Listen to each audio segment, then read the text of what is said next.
We are Georgia and David. In March of 2022, we quit our jobs to travel the world full-time. We are currently exploring Mexico, and our goal is to visit 100 Pueblos Mágicos. We've spent 550 nights in Airbnbs across the United States, Europe, and Mexico. And this was the very first time we checked into a place that we just didn't feel comfortable staying in. In this video, we're going to give you all of our tips and tricks for picking the best Airbnb, and we'll also share our experience of what happens when it does go wrong. So first, it's important to have reasonable expectations when you're looking at an Airbnb. If you're staying at a Hyatt or a Marriott around the world, they're going to have their standards, and you can rely on that usually.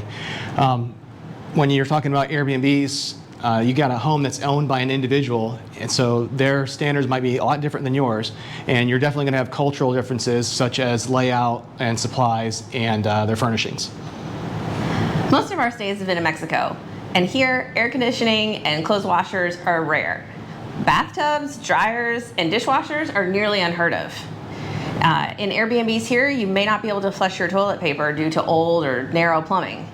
And I would definitely recommend asking your host about the hot water heater. In some tropical areas, they don't have them because it's just so warm. Some of them are solar, so that means after just a couple of cloudy days, you might not have hot water. Others that we've run into are run on gas, but you have to turn them on before you need them to take your shower and wait for them to heat up. And then the host wants you to turn them back off when you're done to save gas. Another thing we've noticed is that Mexicans almost always wear shoes inside the house. So while a host might have a very clean Airbnb, their floors might not be so clean. And we don't appreciate that because we usually go barefoot or wear socks. Another thing I've had to get used to is terrible water pressure. Most homes don't have water pumps. It's just a gravity-fed system. Now, of course, the challenges that you face at Airbnbs will vary by country and region. So when we started a search for an Airbnb, we have a list of must-haves, which are the entire home. We don't want to share our space with anybody else. Secured parking. We need a garage or a fraccionamiento, which is a gated community here in Mexico. We need hot water, Wi-Fi, air conditioning, and a pool if we are in a tropical destination, a kitchen, and less than a 2.5 kilometer walk to the Zocalo. We also have a list of like-to-haves, which are a TV, a couch, a desk or workspace, a washer for the clothes, a new, modern, or updated feel to the house, and less than a 1.5 kilometer walk to the Zocalo. Now, if you watched our channel, you know that we don't generally travel on a strict budget, but we do try to keep the Airbnbs under $1,800 or $65 per night for our 28-day stay. $3,000 is our absolute maximum. We start by looking at sites in Google Maps and navigating in walk mode from them to the Zocalo to get a feel for what 1.5 kilometers from the center looks like.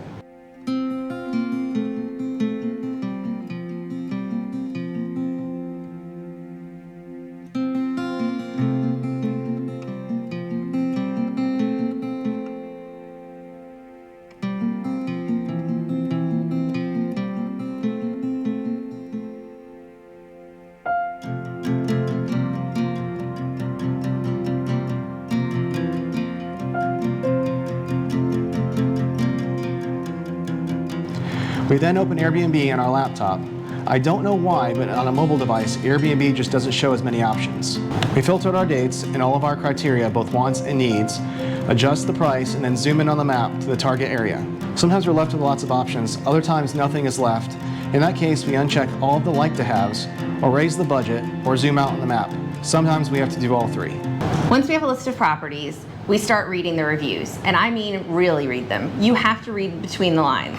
Guests, including ourselves, feel pressured to often leave 5-star reviews. But if you carefully read the words and descriptions, that part tends to be a lot more honest.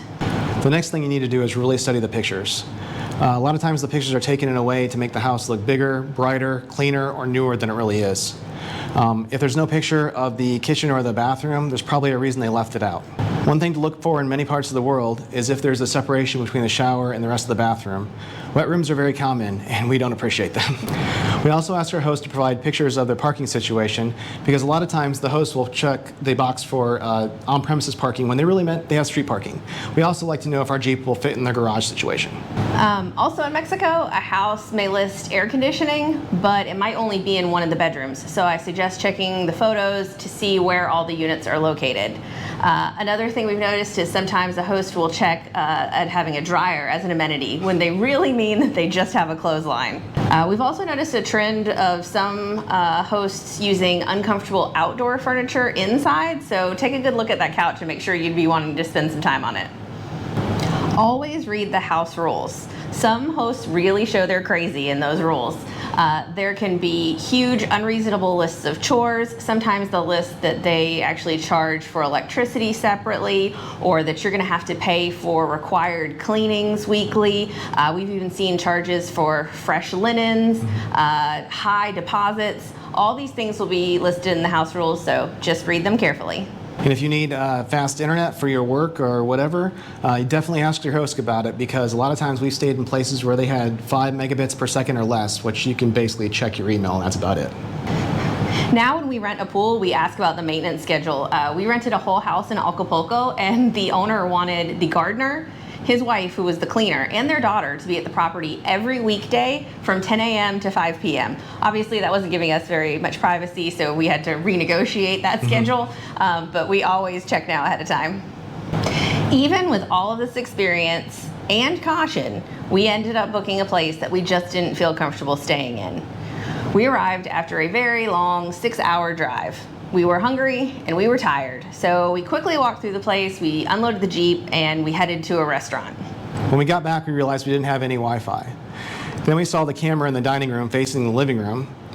We also noticed mold in all of the bathrooms.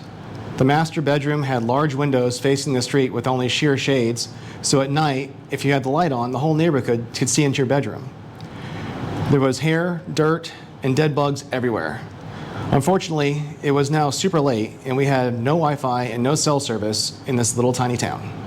We got up early the next morning and headed down to a coffee shop to use their Wi-Fi to contact Airbnb and to find a new place to stay. Fortunately, we were able to find a home in the same neighborhood that was willing to accept a same-day reservation. Unfortunately, Airbnb was unwilling to fully refund us due to the fact that we had spent a night. At first, the host agreed to refund 5 of the 7 nights, but Airbnb refused to refund any of their service fees or taxes. I spoke to a second representative who was willing to reimburse the 6th night, but also was unwilling to reimburse Airbnb's fees and taxes. I finally escalated it to a supervisor who was in the safety department, and they ended up reimbursing all but $30 due to that undisclosed camera, because that is considered a safety issue. Just so you know, with Airbnb, if you are in a shared home and shared spaces, they can have cameras in the living rooms and hallways and such.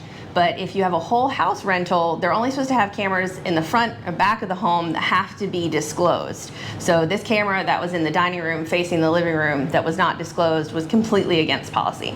So it's quite obvious in this whole ordeal that Airbnb support had never dealt with somebody like Georgia. 2 takeaways from this. Number 1, when you arrive at your house, check it out thoroughly. And if you're not comfortable staying there, leave immediately. And number 2, don't give up, because Airbnb support is not very good. So you're going to have to fight to be treated fairly.